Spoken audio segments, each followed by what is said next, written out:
लेकिन नेहरू जी की जो नीतियां थी, इस देश की बुनियाद को गढ़ने की जो नीतियां थी, उसको नरेंद्र मोदी कभी पार नहीं कर सकेंगे और कभी आने वाले जमाने में कभी नहीं पार कर सकेंगे। अगर ये राजा राममोहन रॉय की जगह पैदा हुए थे या उस समय में पैदा हुए होते तो मोदी जी कहते कि ये परंपरा है, चलने दो, घी और तेल कम डालना, महंगाई चल रही है। तो लोकतंत्र को बचाने के लिए भारत का जो लोकतंत्र खतरे में है, भारतीय जनता पार्टी की वजह से और माननीय मोदी जी की वजह से। बहुत व्यापक विषय इस देश के अंदर चल रहे हैं। नौजवानों का विषय चल रहा है, पेपर लीक का विषय चल रहा है, महंगाई का विषय चल रहा है, बेरोजगारी का विषय चल रहा है, अनेक सारे विषय चल रहे हैं देश के अंदर। तो क्या कांग्रेस पार्टी मात्र एक जो तृणमूल कांग्रेस का विषय है उसी के लिए इतनी बड़ी मीटिंग बुलाएगी? ये तो सूत्र जो मीडिया के सूत्र है ना, जिन्होंने कराची को भी कब्जे में ले लिया था। कराची भी देश में आ गया है, अब हम लोग चाय पियेंगे कल जाके कराची में, वैसी मीडिया रिपोर्ट्स है। उस मीडिया रिपोर्ट्स को मैं खंडन करता हूं। ऐसे ऐसे मीडिया रिपोर्ट्स चली है इस प्रकरण में, असली मुद्दों को तो नहीं दिखाया जा रहा है।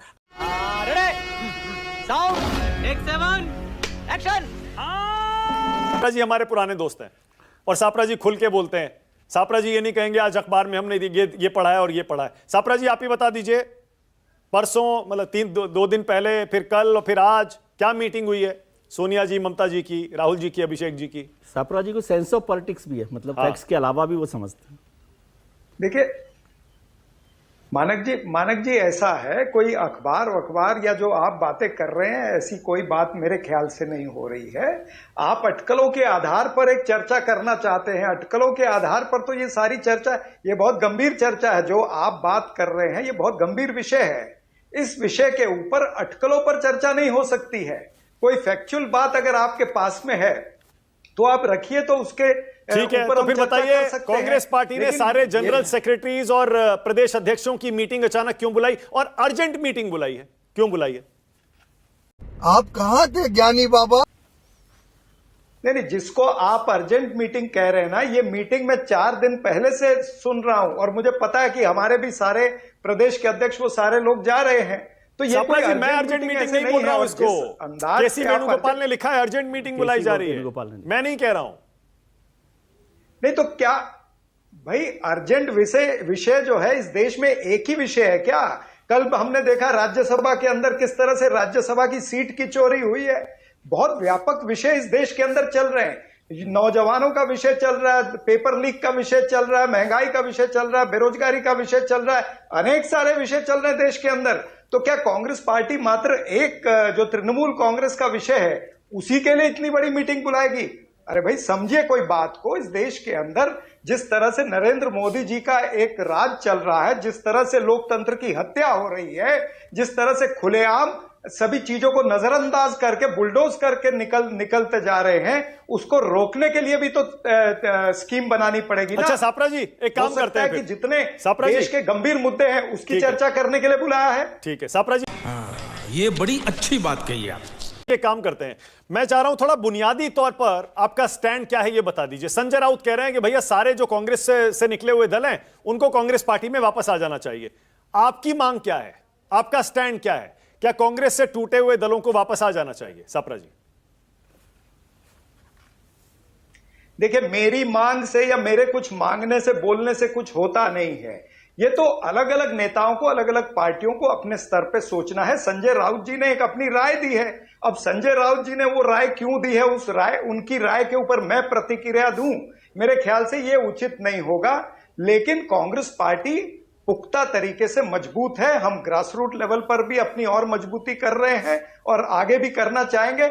हम अपनी पार्टी, भाई व्यापक रूप है कांग्रेस पार्टी का। आज हमारी 4 राज्यों के अंदर अकेले में सरकार है, बाकी राज्यों के अंदर हमारी मिलीजुली सरकार है। 8 या 9 राज्यों के अंदर हमारे विरोधी पक्ष नेता है, राज्यसभा के अंदर विरोधी पक्ष नेता है, लोकसभा में विरोधी पक्ष नेता है। तो पार्टी इतनी बड़ी है और इतना बड़ा देश है। अगर हमारे लोगों ने कोई मीटिंग बुलाई है, हमारे नेतृत्व ने मीटिंग बुलाई है, तो अनेक सारी चीजों पर चर्चा होगी और वो आपसे छुपेगी थोड़ी। ये कोई ऐसा तो है नहीं कि बंद कमरे के अंदर कहीं पर मीटिंग हो जाएगी। सही है, सही कह रहे हैं सापरा जी। अब आपने 4 राज्यों में अपनी सरकारें, बाकी 1-2 और राज्यों में अपनी इंडिया गठबंधन की सरकारें गिना दी। अरे 22 राज्यों में एनडीए की सरकार है, 15 में बीजेपी की अकेले सरकार है। नेहरू जी को पीछे छोड़ दिया आज प्रधानमंत्री ने, वहां एनडीए के घटक दल मिलकर जश्न मना रहे हैं। सापरा जी, तो आपको यह आइडिया ठीक नहीं लग रहा कि सारे दल वापस कांग्रेस में आ जाएं, एक बड़ा दल बन जाए जो बीजेपी का मुकाबला कर सके? सापरा जी ने हम करते हैं प्रबंध। आप चिंता मत करिए। ग्रास रूट शब्द का इस्तेमाल किया। ग्रास रूट तृणमूल का अंग्रेजी शब्द है। ये एक मिनट देखिए, भारतीय जनता पार्टी क्या कर रही है, वो तो एक अपना एक नैरेटिव बनाना चाहते हैं। जो नरेंद्र मोदी जी ने तो मील का पत्थर भी चेंज कर लिया। भाई, नेहरू जी तो 17 साल प्रधानमंत्री थे, मोदी जी ने अपना मील का पत्थर तय कर दिया। भाई, 1952 से हम कंसिडर करेंगे जब पहला चुनाव इस देश के अंदर हुआ। ठीक है, उन्होंने उस मील के पत्थर से अगर तय किया है तो वो नेहरू जी के कार्यकाल को पार कर गए हैं। लेकिन नेहरू जी की जो नीतियां थी, इस देश की बुनियाद को गढ़ने की जो नीतियां थी, उसको नरेंद्र मोदी कभी पार नहीं कर सकेंगे और कभी आने वाले जमाने में कभी नहीं पार कर सकेंगे। जो नेहरू जी ने 560 रियासतों को विलीन किया, उसके बाद में जो बुनियाद रखी, इस देश के विज्ञान की बुनियाद रखी, इस देश में शिक्षण की बुनियाद रखी, औद्योगिकरण की बुनियाद रखी, क्या नरेंद्र मोदी जी ने ऐसी कोई बुनियाद रखी है? कितनी बुनियादें नेहरू जी ने रखी हैं। नरेंद्र मोदी जी तो अभी ये नेहरूवियन पॉलिसी हम कहते हैं, अगर मोदीवियन पॉलिसी कहें तो मोदीवियन पॉलिसी क्या है? झूठ, जुमला और जो इनकी पीआर टीआरपी हेडलाइन मैनेजमेंट, यही है ना। ठीक है, ओके, बस इन्होंने उस दीवार को खड़ा किया है और उसी दीवार के जरिए से वो अपना प्रचार करना चाहते हैं। और नेहरू जी के प्रति तो उनकी सनक है, वो अपनी सनक को राजी कर रहे हैं। अरे बाप रे, ये तो धोती खोल रहा है। आपको 17 साल पकड़ने पड़ेंगे। ओके, राजकुमार भाटी बोल रहे हैं। ओनली भाटी जी पहले टीएमसी कांग्रेस विलय की अटकलों पर बोलिए। भाटी जी, क्या लग रहा है आपको? नहीं, जो खबरें आ रही हैं, जो सूचनाएं प्राप्त हो रही हैं और जो आपने भी काफ़ी डिटेल में बताया है, उन सबको देख के ये तो कह सकते हैं कि कुछ बड़ा पक रहा है। अब वो क्या होगा, विलय होगा या कुछ और होगा। और जो विजय त्रिवेदी जी कह रहे थे, मैं उनकी बात से सहमत हूँ कि विलय बहुत एक कठिन प्रक्रिया है, इतनी आसानी से नहीं होता। विधायी विलय आसानी से हो सकता है क्योंकि उसमें सत्तारूढ़ पार्टी का अध्यक्ष होता है सदन का और वो तुरंत स्वीकार कर लेता है। लेकिन विधायी विलय केवल उस सदन की कार्यकाल तक के लिए होता है। सदन का कार्यकाल समाप्त हुआ, दूसरे चुनाव हो गए, उसका कोई महत्व खत्म हो जाता है। असली विलय तो सांगठनिक विलय ही है, पार्टी का। और सांगठनिक विलय में भी एक पूरी प्रक्रिया है, उसकी एक सूची होती है किन किन लोगों के, उनके शपथ पत्र तक लगते हैं और चुनाव आयोग तय करता है कि 2/3 लोग सहमत हैं या नहीं हैं। लेकिन मुझे ये भी याद आता है कि वो भी उसमें भी बहुत सारे पेच हैं। 1977 में जनसंघ ने विलय किया था जनता पार्टी में, लेकिन बलराज मधोक जी अलग जनसंघ चलाते रहे, वो जनसंघ खत्म नहीं हुआ फिर भी। लेकिन उस समय एंटी डिफेक्शन नहीं चल रहा था ना, ये जो अभी है। लेकिन वो तो खाली सांगठनिक विलय था नहीं। 88 में जनता दल में विलय हुआ था लोकदल का, लेकिन एक वो अभी लोकदल चला रहे हैं, क्या नाम उनका, नाम भूल गया मैं, लखनऊ में रहते हैं, वो लोकदल भी जिंदा है। तो वो यू आर राइट ब्रो, वो भी बहुत मुश्किल प्रक्रिया है। लेकिन असली जो चीज है मानक जी, जो आप चर्चा करना चाह रहे हो और जो आपका उद्देश्य है, असली चीज ये है कि लोग, अभी आपने एक बात कही और मुझे एकदम वो पिंच हुई वो बात, कि तृणमूल कांग्रेस के विलय के बारे में विचार करने के लिए कांग्रेस ने अपने प्रदेश अध्यक्षों की और महासचिवों की मीटिंग बुलाई है। क्या आपने कभी सुना है कि भारतीय जनता पार्टी ने ऐसी मीटिंग बुलाई हो? कितनी पार्टियां तोड़ी हैं, कितनी जगह गठबंधन से बाहर किए हैं, भीतर किए हैं, सरकार तक बदल दी, कभी कोई विचार विमर्श होता है?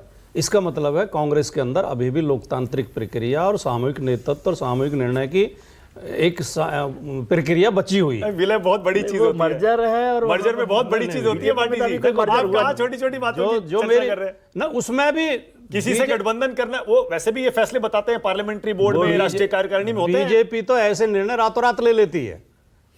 ये बात मैंने इसलिए कही है कि इस लोकतंत्र को बचाने के लिए, भारत का जो लोकतंत्र खतरे में है, भारतीय जनता पार्टी की वजह से और माननीय मोदी जी की वजह से। मुझे क्रेडिट नहीं चाहिए। माननीय मोदी जी ने जिस तरह की राजनीति इस देश में बना दी है, जहां चुनाव जीत रहे हो, जीतने की संभावना है, वहां तो सामान्य तौर पर चुनाव हो जाएंगे। जहां हार की संभावना लग रही हो, वहां एसआईआर करा के 90 लाख 80 लाख वोट कटवा दिए जाएंगे, 27 लाख वोट लोगों को वोट डालने से रोक दिया जाएगा, वहां इस तरह सरकार बनाई जाएगी। इसके बावजूद भी अगर किसी राज्य में हार जाएंगे तो विधायक खरीद के, उनके घर ईडी भेज के, सीबीआई भेज के, उन्हें डरा धमका के फिर सरकार बना ली जाएगी, सरकार बदल दी जाएगी। नीतीश कुमार को हटाकर राज्यसभा में भेज दिया, भारतीय जनता पार्टी की सरकार बना दी। और अब वहां क्या क्या हो रहा है, ये आपकी भी जानकारी। काट क्या है भाटी जी इसकी? काट यही है जो प्रक्रिया, जो संजय राउत कह रहे हैं, सारी पार्टियां कांग्रेस में आ जाएं वापस, जो कांग्रेस से अब निकली जैसे है। हम तो कांग्रेस में नहीं आने वाली पार्टी नहीं है, ना हम कांग्रेस से निकले हैं, ना हम कांग्रेस में आने वाली पार्टी है। लेकिन कांग्रेस के साथ तो हम चाहते हैं कि कांग्रेस और जो हमारा इंडिया गठबंधन है वो मजबूत हो, और सब लोगों को ये बात समझनी चाहिए कि आप अकेले अकेले इस तानाशाही का मुकाबला नहीं कर सकते, जहां हर तरह के हथकंडे अपनाए जा रहे हैं लोकतंत्र को बचाने के लिए, संविधान को बचाने के लिए। अब मैं कल ही एक डिबेट में था तो एंकर ने मुझसे सवाल पूछा कि इंडिया गठबंधन बना के आपने क्या कर लिया।